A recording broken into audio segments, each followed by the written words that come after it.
power plants exploding, railways collapsing, tanks breaking down in the mud. Russia's army is begging North Korea for help, and its economy is being kept alive by war spending and delusion.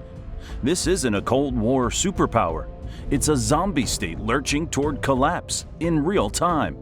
Putin promised to restore Russian greatness. Instead, he's turned the country into an international punchline. Half the soldiers are dead or fleeing. Entire cities are freezing through winter without heat.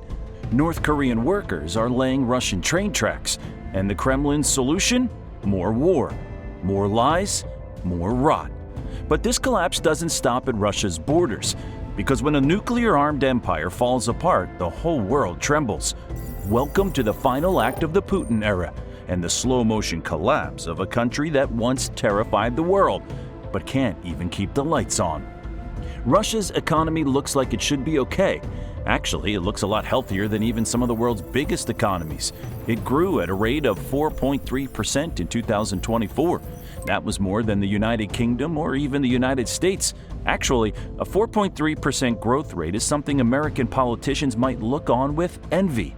Why? Because the average rate of growth in the U.S. economy between 2000 and 2023 was 2.3%. Those aren't just numbers on a spreadsheet. The difference between 2% growth and 4% growth has a huge impact on the living standards people can expect to enjoy. Russia's growth is partially thanks to trade with China hitting record levels and surging oil exports to other countries like India. For Putin, it's allowed the Russian economy to keep going and weather the storm of Western sanctions. Or so he hoped. Here's a question that might as well be a needle. Russians aren't exactly living large, are they? They're not the ones enjoying higher living standards. That's because Russia's recent GDP growth isn't based on anything organic. The US government could spend a lot of money and its GDP would grow too. And that's the secret. Putin's special military operation has sent growth upward, but it's a balloon or even a soap bubble being blown up entirely by the government spending a lot of money on the war. Without that, get ready for a downturn, and it's not going to be a soft landing. Putin likes to smirk and say that the West's sanctions haven't worked. Well, they have. They cost Russia's economy between 2 and 3% of its GDP every year. Sure, Russia had healthy growth in 2023 and 2024, but in dollar terms, its GDP actually shrank. In 2013, the Russian economy was worth $2.3 trillion. 11 years later, it was $1.9 trillion. Why start the tracker at 2013? Because that was the last year the West was still naive enough to think that Russia was a normal country. Then Putin sent his little green men into Crimea and the sanctions started. So now, even though it's growing, Russia's economy gets the worst of both worlds. The first punch in the combo is 8.1% inflation, or at least that's what the official sources say. You know what that's worth when it comes to Russia. Independent sources think the country's inflation rate goes as high as 9 or 10%. That means the Russian people are in the spiral of a cost of living crisis. If you're in the United States, you probably complained about the bad inflation in 2022 and 2023, but you could still afford eggs. A lot of Russians can't these days. Bananas, sugar, they're also too expensive. But that's just the jab in the combination. Now comes the power punch. The Central Bank of Russia has done exactly what the U.S. Federal Reserve did to get ahead of inflation. It's raised interest rates, much, much higher than the Fed. Try 21%. That's done what it's supposed to do. It's stopped inflation from getting any higher, but it's only a Pyrrhic victory. The high interest rates also mean it's pretty much impossible for ordinary Russians to get credit. And guess what that means? Businesses can't start or expand. People don't get hired. So the only business that can hire on a big scale is the government, and then Russia's people become cogs in the war machine. If they're lucky, they'll be sent to the factories. If not, they'll get a ticket punch for the front. So Russia's economy is in a state of war-driven stagflation. Think the 1970s misery in the United States, just with a lot of people dying. But even this can't last forever. Putin built up a lot of foreign cash reserves before the war, and they've allowed him to keep going for far longer than he intended. But snows always melt. Before the war, Russia had $183 billion in its national wealth fund. Last year, it was just $55 billion. And those sanctions Russia thought it evaded, they put about half of the foreign reserves on ice. No one really has the stomach to buy Russian bonds either. So now, Russia has a budget deficit of about $40 billion a year. That sounds like a walk through a peaceful meadow compared to the gargantuan U.S. budget deficit every year. It's just that Russia doesn't have the world's reserve currency. So don't expect that 4.3% growth rate in 2024 to repeat in 2025. Early in the year, Russia's finance ministry predicted 2.5% growth. Then it had to slash that down. In August, the prediction moved a full point down to 1.5%. Why? You know the answer. High interest rates and the exhaustive war economy. But it gets worse. China and India have begun to buy less Russian energy of late because they're afraid of getting slapped with secondary sanctions. That means Russia's options are declining even further. It will need to rely on war spending to limp along. What happens when the cane falls away? Look at Nizhny Novgorod in January 2024. This is the Russian winter, so the last thing anyone would want to do is lose heat here. But that's what happened as a pipe burst. And that wasn't the only one. Even Vladivostok, Russia's crown jewel in the east, had a pipe burst around the same time. And that's just the beginning. Before we dive deeper, please consider subscribing to the channel. It helps us keep going and expose the truth that Vladimir Putin doesn't like to see reported. Consider it a way of annoying him. Anyway, Russia is full of aging Soviet-era infrastructure. Between 60 and 70% of the country's heating infrastructure has actually exceeded its service life. But what can a government do if it's forced to spend all its money on war? Pray for the best. But God doesn't seem to be in an answering mood. Just in the winter between 2023 and 2024, when Russia's finances were in better shape, there were 577 major incidents of infrastructure failure. Not even Moscow has escaped. 150,000 people lost power in the suburbs when a heating pipe failed. It's not just the heating systems either.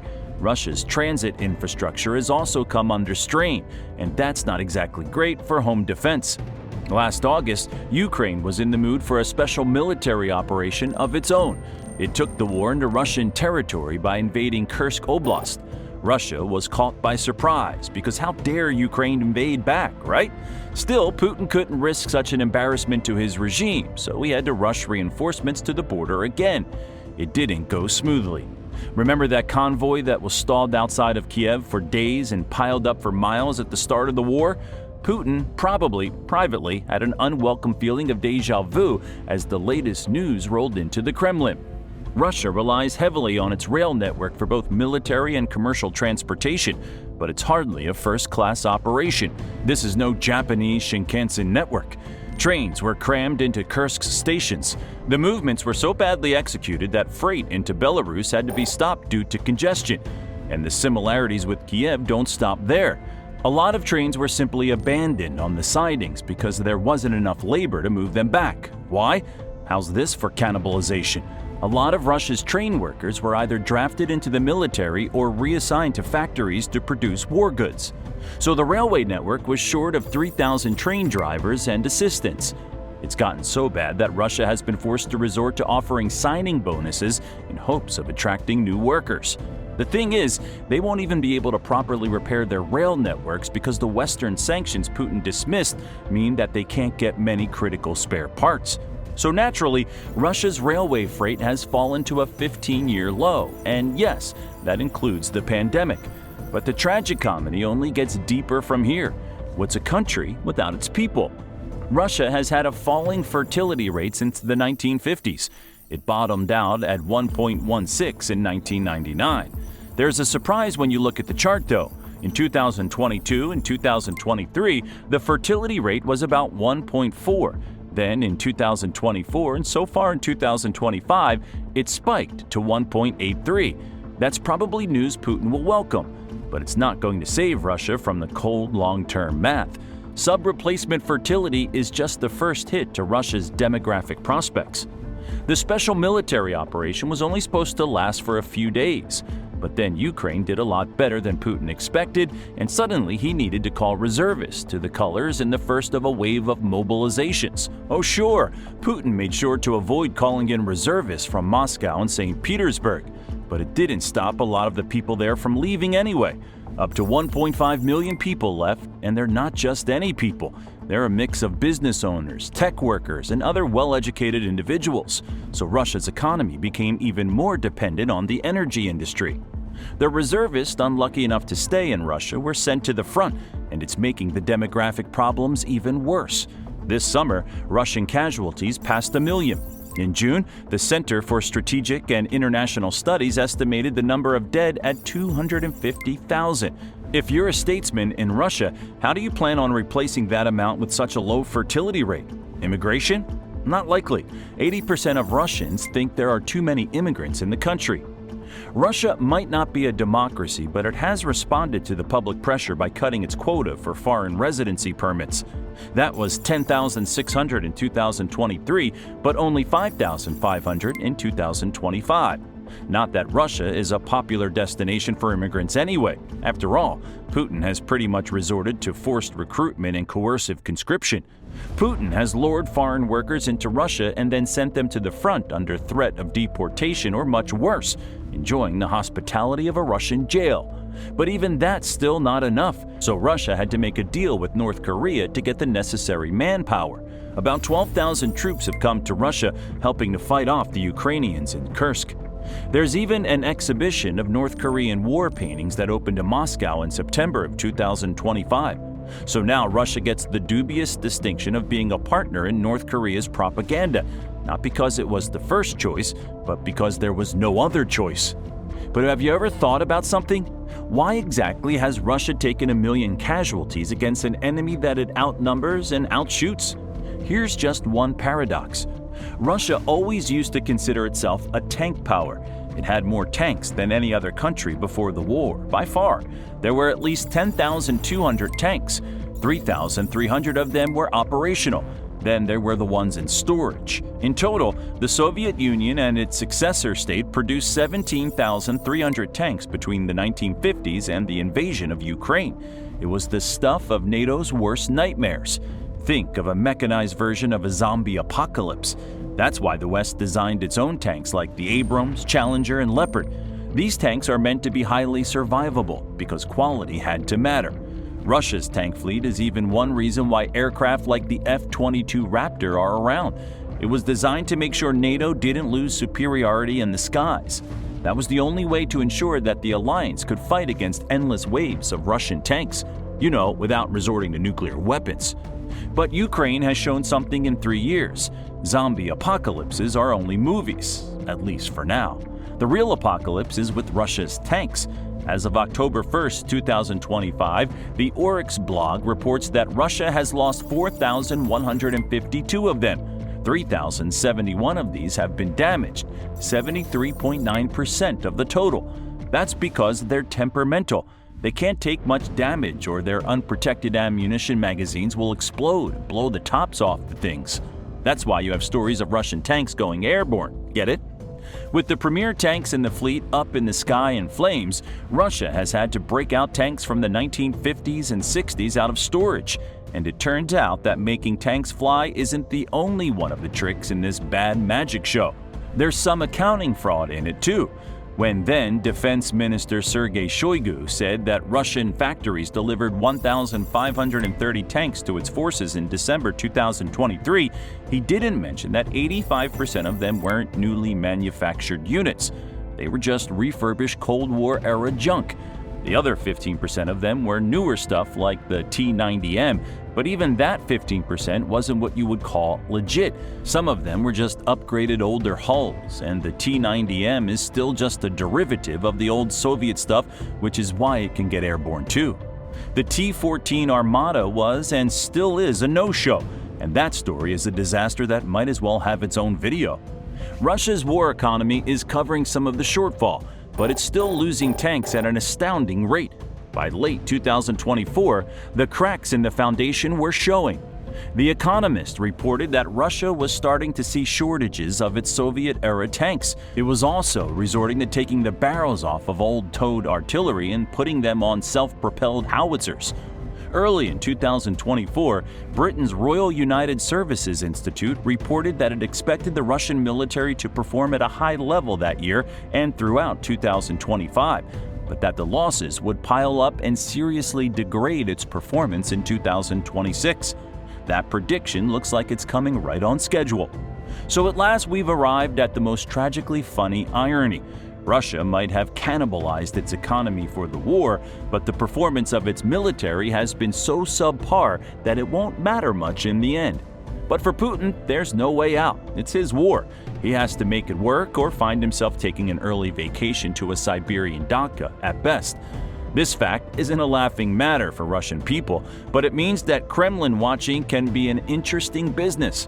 Putin's tried a cabinet reshuffle, replacing Sergei Shoigu with Andrei Belousov as Minister of Defense in 2024, but that's not enough. The war pressures are tearing at Putin from all sides. His close allies are criticizing him for not fighting the war hard enough, that is. Igor Girkin, who was in the FSB with him, got arrested for saying that. That was easy enough. It's not so easy to arrest entire units of armed men.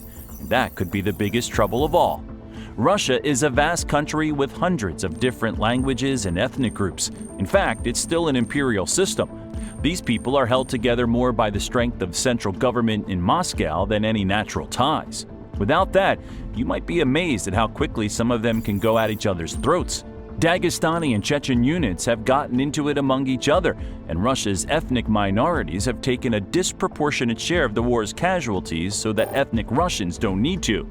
That puts pressure on the entire system, and there's even been some foreign support for that pressure. Mongolia's former president, Sarkisian Elbigdorf, said that Russia was using its minority population as cannon fodder and urged its Buryat, Tuva, and Kalmyk population in particular to flee to Mongolia as refugees, where they would be welcomed with open arms and hearts as well.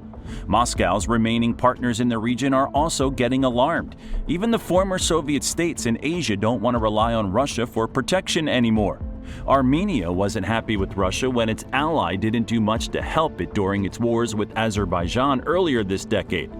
And Tajikistan is trying to increase its own military capability to be less reliant on Russia for its security. So where will all this end? Just look at the loss side of the ledger. Russia has become the most sanctioned country in the world. NATO's been strengthened with the addition of Finland and Sweden. Ukraine has become well armed, and the portion outside of Russia's control is now broken away from its orbit forever, even if it doesn't wind up joining the alliance. Russia's depleted decades worth of equipment that it won't be able to replace. More importantly, it's lost precious lives that it won't get back thanks to the low fertility rate and the out-migration of some of its most productive people. And it's shaken the confidence of its minority population in the entire Russian project. Even its close allies in the region don't look at it the same way. And on the gain side of the ledger, perhaps about 20% of Ukraine, which won't do much to strengthen Russia's geographical position against NATO. Oh, and it's gotten some stronger ties with North Korea. Is that a trade you would make? Let us know in the comments since it helps the channel. Putin invaded Ukraine because he wanted to make Russia great again. Call it MRGA, maybe. Instead, he made Russia a meme. It's sort of like a live stream you can check into if you want to see in real time what a collapsing great power looks like. It's a disaster, and you can't look away.